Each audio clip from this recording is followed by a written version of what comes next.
Hello everyone, नया lecture start कर रहे हैं डिजास्टर मैनेजमेंट से। तो we will deal with disaster management. So let's do the disaster management वाला टॉपिक करते हैं, ठीक है। डिजास्टर मैनेजमेंट है क्या? ये it is the defined as the organization and management of resources and responsibilities. तो क्या मैनेज करना है? रिसोर्सेज का और रिस्पॉन्सिबिलिटीज का। कब? इमरजेंसी के दौरान, ठीक है। With all dealing with all humanitarian aspect, जो भी ह्यूमैनिटेरियन एस्पेक्ट्स हैं उसको उसको डील करना in the case of emergency situation in order to lessen the disaster impact of the. भाई कोई भी परेशानी आती है, डिजास्टर आता है, क्या आ गया, बाढ़ आ गई, आंधी हो, तूफान आ गया, हीट वेव, तो according to the type of disaster, किस तरह का डिजास्टर है, हमको उस तरह से मिटिगेट करना पड़ता है और सिचुएशन से लड़ना पड़ता है, ठीक है। तो वो सारे रिसोर्सेज, क्या क्या रिसोर्सेज चाहिए? एक तो ऐसे है कि आपका बाढ़ आ गई, आंधी तूफान कुछ भी हुआ, अर्थक्वेक आ गया, तो कुछ भी आ रहा है तो देखिए displacement, mostly there is a case of displacement. एक जगह से दूसरे लोग जगह चले जाते हैं और लोगों के घर बर्बाद हो जाते हैं, ठीक है। There is a problem of sanitation, flooding आ गई तो hygiene, toilets and all that, सारी चीज़ें, हेल्थ फैसिलिटी आपको प्रोवाइड कैसे करोगे, लोगों को कैसे रिहैब करना है, एक जगह से दूसरी जगह ट्रांसफर करना है, देखिए बेसिक चीज़ें जो आप सब जानते हो। तो यहाँ टोटल ये कहा गया है कि there is a organization and management of resources and responsibilities for dealing humanitarian aspect of emergency को डील करने के लिए जो भी मैनेजमेंट चाहिए of resources and the responsibilities, ये सब सारा, ताकि जो इम्पैक्ट है डिजास्टर का, निगेटिव इम्पैक्ट हो, उसको कम किया जा सके, lesson the impact of disaster. देखिए ज़्यादा इलेबोरेट करके मैंने एक्सप्लेन कर दिया है, दो it is not much needed, इतनी भी टफ लैंग्वेज नहीं है। तो डिजास्टर से स्टार्ट करते हैं। थोड़ा ये बड़ा हो जा रहा है, इसको और छोटा करो।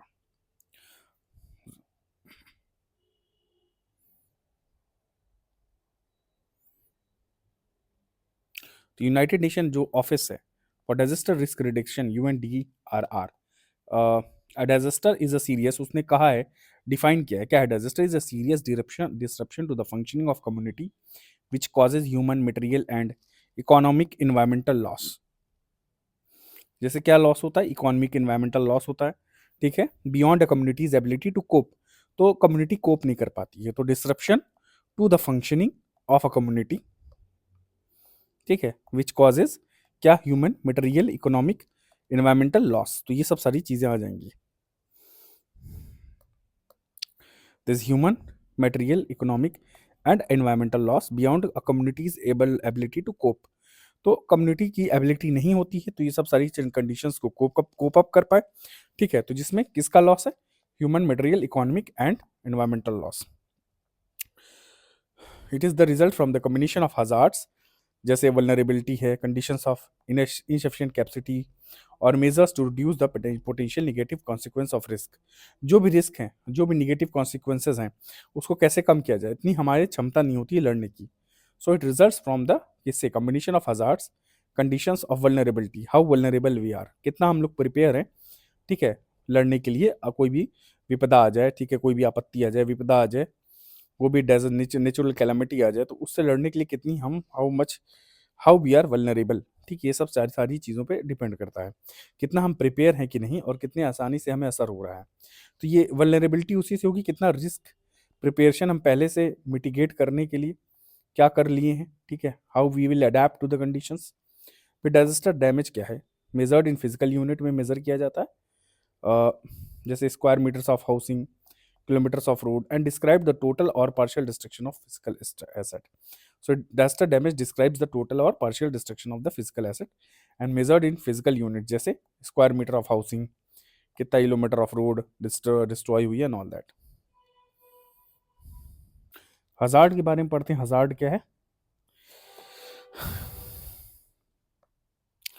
हजार्ड क्या है? हजार्ड में भी डिफाइन डेंजरस कंडीशन और इवेंट।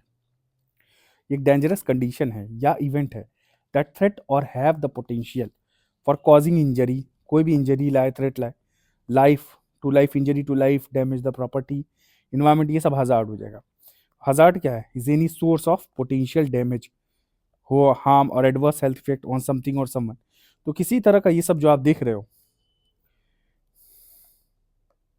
किसी तरह का थ्रेट हो गया, potential for causing injury cause कर रहा है, या damage to life and property है, इन्वायरमेंट है, तो hazard is any source of potential damage, harm और adverse health effect on something और समवन।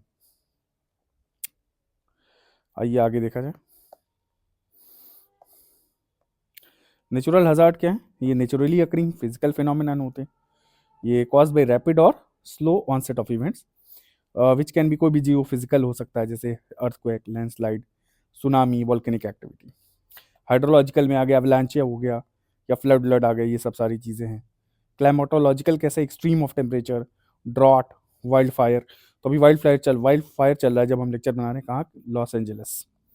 तो लॉस एंजलिस में चल रहा है, तो वाइल्ड फायर चांसेस है the question will be asked from the wild fire. कुछ मेट्रोलॉजिकल भी हो सकते हैं जैसे साइक्लोन आ गया, स्टॉर्म है, वेव सर्ज हो गई। बायोलॉजिकल डिजास्टर जैसे डिजीज एपिडेमिक था, कोरोना आया, then insects and animal plagues. तो ये सब सारी जो है नेचुरल हैजार्ड्स है। Anthropogenic, what is man made are? Human action से होता है और इनएक्शन। जैसे एग्जांपल्स हैं, पॉल्यूशन है, डिफॉरेस्टेशन है, हर्बिसाइड का यूज है, पेस्टिसाइड है, केमिकल स्पिलेज। ठीक है, केमिकल जो स्पिलेज है इट इज एंथ्रोपोजेनिक। ठीक, जैसे मिथाइल एसोसाइनेट वाला भोपाल गैस ट्रेजेडी था, मिथाइल एसोसाइनेट वाला जो Bhopal gas tragedy and all that. इसके बाद एक विजाग गैस लीक, ये भी था एक। वल्नरेबिलिटी क्या है? देखिए, वल्नरेबिलिटी में भी defined as conditions determined by physical, social, economic and environmental factors और processes which increase the susceptibility of community. तो यहाँ जो कीवर्ड है वो ससेप्टेबिलिटी है। तो कोई भी ऐसी फिजिकल, सोशल या इकोनॉमिक कंडीशन या एनवायरमेंटल फैक्टर जिससे ससेप्टेबिलिटी इंक्रीज हो जाती है to the impact of hazard. तो ससेप्टेबिलिटी जिस चीज से इंक्रीज हो रही है, मतलब हम किससे सबसे ज्यादा असर होंगे, प्रभावित होगा, तो दैट इज द वल्नरेबिलिटी। कितना ज्यादा हम किसी पर्टिकुलर चीज से इफेक्ट हो रहे हैं। ठीक, तो क्या हो गई वो हो गई वल्नरेबिलिटी। अब वल्नरेबिलिटी में देखिए क्या क्या आता है। जैसे यहाँ इकोनॉमिक वल्नरेबिलिटी की बात की गई है। इकोनॉमिक वल्नरेबिलिटी जो है कम्युनिटी की, is the potential impact of hazards और इकोनॉमिक एसेट्स या प्रोसेसेस पे क्या इम्पैक्ट पड़ रहा है, ट्रेड पे क्या इम्पैक्ट पड़ रहा है, आपकी रोजमर्रा जिंदगी पे क्या है, इंफ्रास्ट्रक्चर पे क्या इम्पैक्ट पड़ रहा है, ये सब आ जाएगा। इट कैन बी असेस्ड, कैसे असेस किया जाता है?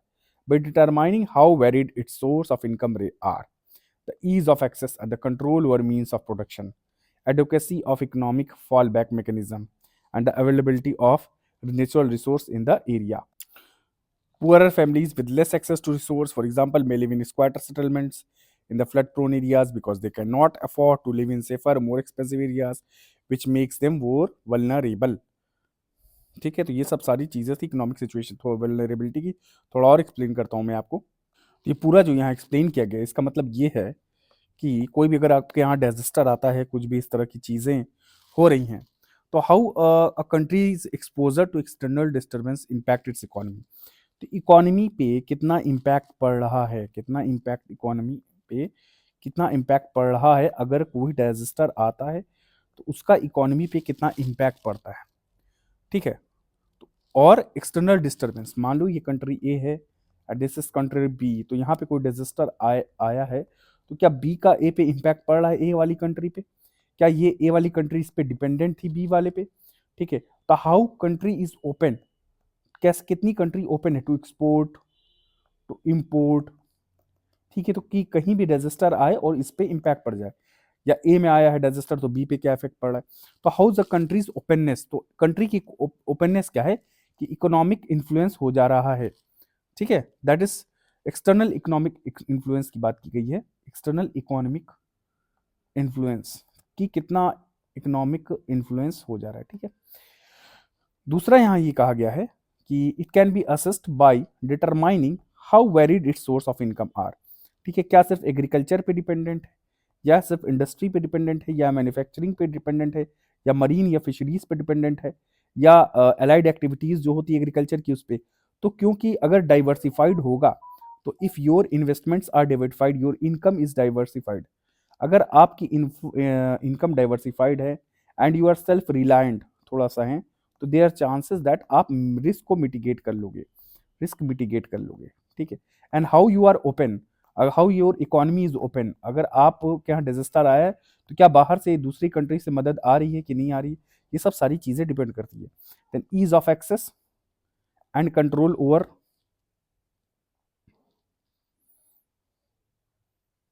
थोड़ा सा इसको मैं रब कर दूं, तो यहाँ लिखा है ना, तो किस पे असेस किया जाएगा? इट कैन बी वल्नरेबिलिटी को, ease of access and control over the means of protection पे कितना कंट्रोल है, like farm land, life stock, irrigation, capital, advocacy of economic fallback mechanism. जो advocacy of economic fallback mechanism है, इसका मतलब ये है कि how well that particular economy is there so that it can recover from economic shocks. ठीक है, तो इकोनॉमी आपकी कितना विद होल्ड कर सकती है। फॉल बैक मतलब ये हो गया कि how an economy with stand, economy कितना विद स्टैंड कर ले रही है या रिकवर कर जा रही है इकोनॉमिक शॉक से। किससे? Economic shock. तो कितना इकोनॉमिक शॉक से रिकवर कर रही है, and how it is with stand and resilient, कि डिजास्टर आने के बाद भी कुछ कम असर पड़ रहा है। तो ये सब सारी चीज़ों पे डिपेंड करेगी वल्नरेबिलिटी। मेनली ये कि हम कितने फ्लरिशिंग हैं, कितने ओपन हैं, it will all depend on multiple factors. इस पे मल्टीपल फैक्टर्स आ जाएंगे कि हमारी ओपननेस क्या है, हम कितना एक्सपोर्ट करते हैं, it will depend upon our export. तो ये हमारी एक्सपोर्ट पे भी डिपेंड करेगा कि हमारा एक्सपोर्ट कितना है।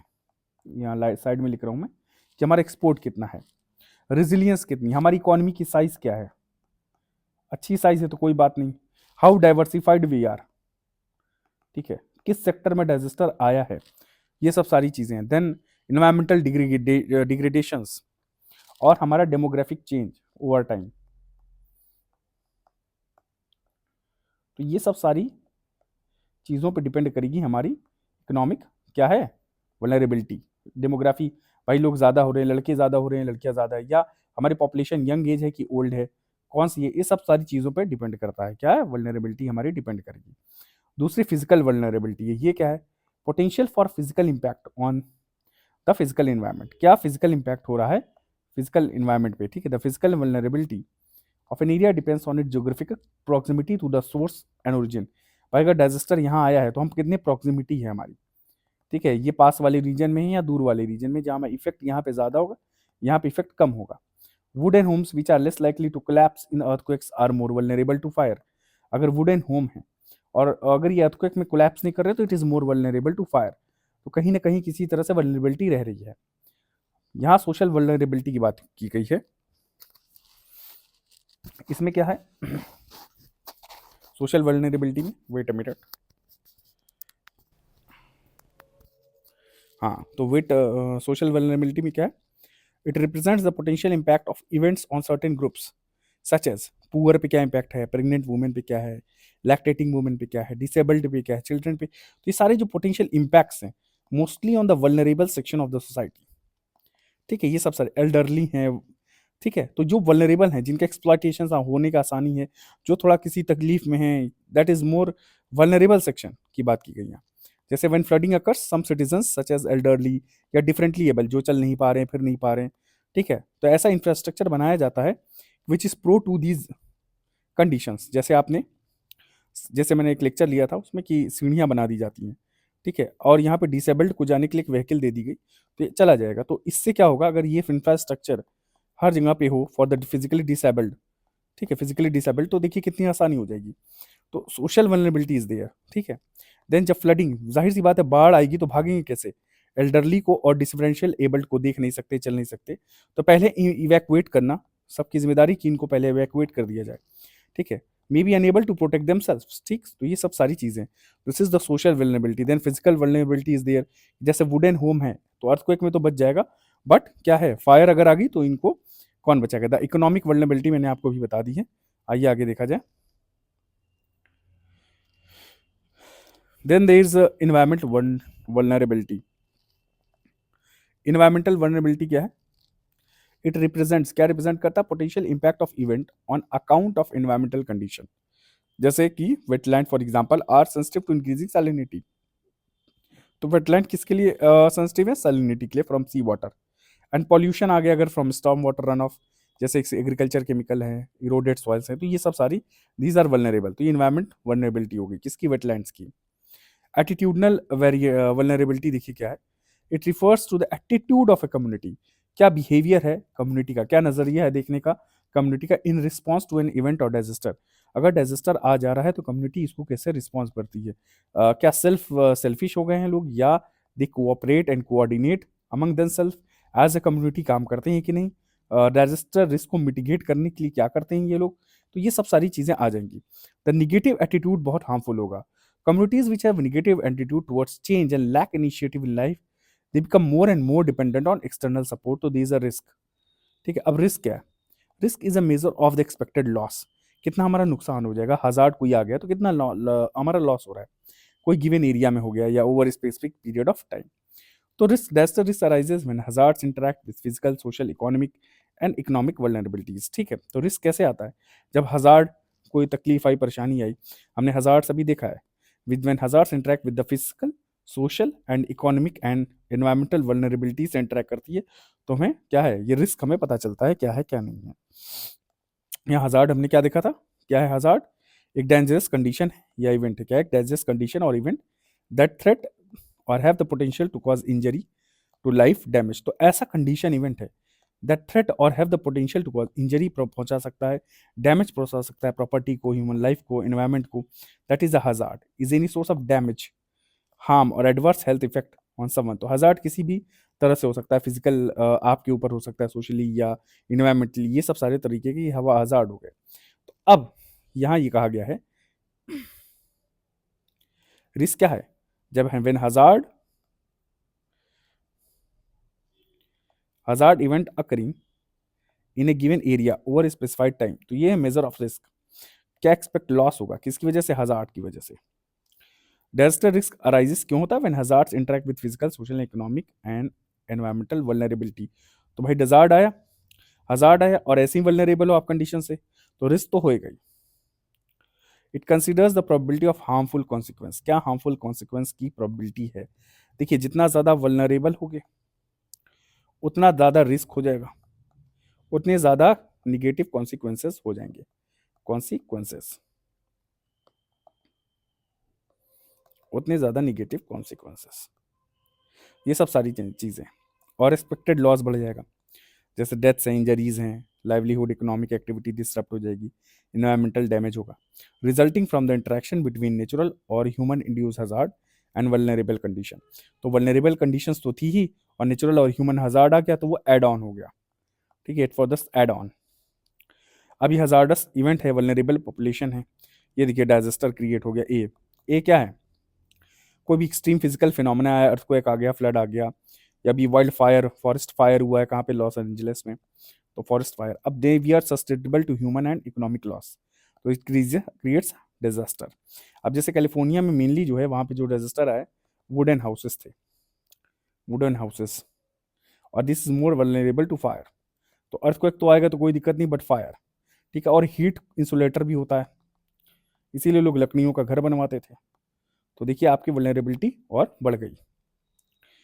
Then they are different ways of dealing with the risk. कैसे आप रिस्क को डील करोगे? जैसे रिस्क एक्सेप्टेंस क्या है? It is inform decision to accept the possible consequences. Risk का एक्सेप्ट करो आप कि ये कॉन्सिक्वेंसेस हो सकते हैं, and livelihood of a particular risk, तो you have to accept the consequences and the likelihood of a particular risk. The risk avoidance, ये इन्फॉर्म डिसीजन है to avoid the involvement in activities leading to risk. Risk avoidance मतलब आप ऐसा काम करो जिससे risk कम हो जाए, ठीक है, मिटिगेट हो, कम हो जाए, आप रिस्क कम ले रहे हो। Then this risk reduction, application of appropriate technique, ऐसी टेक्निक लगाओ जिससे रिस्क रिड्यूस हो जाए, ठीक है, रिस्क कम हो जाए। Then risk transfer, shifting of the burden of risk to another party, ठीक है। रिस्क ट्रांसफर इज इंश्योरेंस, जैसे आप इंश्योरेंस करा रहे हो तो रिस्क ट्रांसफर कर रहे हो, ठीक है। आप कुछ पैसे थोड़े थोड़े जमा कर रहे हो, एडवर्स कंडीशन में ये कंपनी आपको अच्छा अमाउंट पे कर देगी, तो आपको insure, you are getting insured. And भाई हाउस इंश्योरेंस हो गया, डिजास्टर इंश्योरेंस, देखिए नॉर्थ ईस्ट में भी लोग इंश्योरेंस करा रहे हैं, तो हर जगह लोग इंश्योरेंस कराते हैं, तो डिजास्टर का भी मेनली नॉर्थ ईस्ट में लोग इंश्योरेंस करवाएं, सो दे विल गेट बेनिफिट, ठीक, ये सब सारी चीजें। तो ये रिस्क का ट्रांसफर हो गया। Then the classification of disaster हम नेक्स्ट लेक्चर से देखेंगे, ठीक है। कितना किया गया है? वैसे तो 2 ही पेज है, आइए थोड़ा सा और देख लेते हैं कितना है। हाँ, थोड़ा सा और देख लेते हैं, फिर इसको एंड करेंगे। क्लासिफिकेशन ऑफ डिजास्टर में क्या क्या आ जाएगा? On the basis of source, natural disaster. क्या होता है natural disaster? These are the disaster which are caused because of natural phenomenon. Natural phenomenon की वजह से, tsunami, earthquake, volcanic eruption and all that, बस यही सब है। लैंडस्लाइड, फ्लड, फॉरेस्ट फायर, ये सोशियो नेचुरल डिजास्टर्स थे, ठीक है, since they are cause both natural and man made. तो यहाँ कुछ हैं जैसे एक्सक्लूसिवली कुछ नेचुरल में है, कुछ जैसे लैंडस्लाइड्स हैं, फ्लड्स हैं, कुछ ड्रॉट्स आ गया, सूखा है, फायर आ गया। सोशियो नेचुरल डिजास्टर मतलब थोड़ा सा नेचुरल और ह्यूमन दोनों वो है। फॉर एग्जाम्पल फ्लडिंग में because of heavy rains and landslides और blocking of drains with human waste. अब हैवी रेन आई, फ्लडिंग आ गया, उसमें लैंडस्लाइड्स हो रही हैं या ब्लॉक ड्रेन्स ब्लॉक हो जा रही हैं, अब वो फ्लडिंग में कन्वर्ट हो गई, ये ह्यूमन वेस्ट की वजह से। तो it is both human made plus natural. तो दोनों चीजें कुछ कुछ में आ जाती हैं। चलिए एंथ्रोपोजेनिक क्या है, सिर्फ ह्यूमन कॉज कर रहा है। Disaster which occur due to human intervention और नेग्लिजेंस, जैसे इंडस्ट्रीज में कोई गैस लीक हो गई है, या विजाक गैस लीक हुआ था, मिथाइल आइसोसाइनेट, या एनर्जी जनरेशन फैसिलिटी से कुछ हो गया, एक्सप्लोजन हो गया, टॉक्सिक वेस्ट लीकेज हो गया, pollution, dam failure, civil strife, ये सब क्या है, एंथ्रोपोजेनिक है, मैन मेड, ठीक है। यहाँ पे फिर आगे आगे देखते हैं।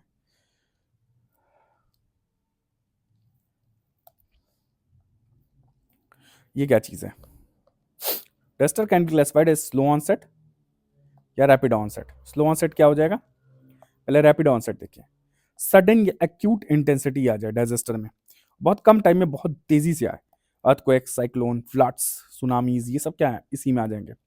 स्लो ऑनसेट वाला क्या है, धीरे धीरे आएगा, क्रीपिंग इमरजेंसीज, बाद में बहुत ज्यादा एग्रेवेट हो जाती condition, advance and unfold over months और ईयर्स, जैसे ग्लोबल वार्मिंग अभी धीरे धीरे आ रही है, कॉन्सिक्वेंसेज धीरे धीरे और वर्स्ट होते जाएंगे। डिजर्टिफिकेशन थोड़ा स्लो होता है बट लॉन्ग टर्म इट्स बहुत हार्मफुल। सॉइल डिग्रेडेशन, ड्रॉट, जो इसी ऑनसेट स्लो ऑनसेट डिजास्टर में आते हैं, ठीक। Then slow onset disaster like global warming हो गया, ड्रॉट हो गया, desertification must find adequate reflection in the disaster preparedness में, इनका भी ध्यान देना चाहिए, इनके लिए वर्क होना चाहिए, ठीक है। तो इन पे ध्यान केंद्रित हो। Unlike the rapid onset disaster, their impact is not felt immediately but it is long term, और हम long term that will not be sustaining, हमारे फ्यूचर जनरेशंस के लिए, रिसोर्सेज के लिए हानिकारक है। However, societies lose their ability to derive sustenance from their surrounding over a period of time। ये पूरी बात कही गई इसमें, because of slow answer disaster की वजह से। अब देखते हैं डिजास्टर मैनेजमेंट साइकिल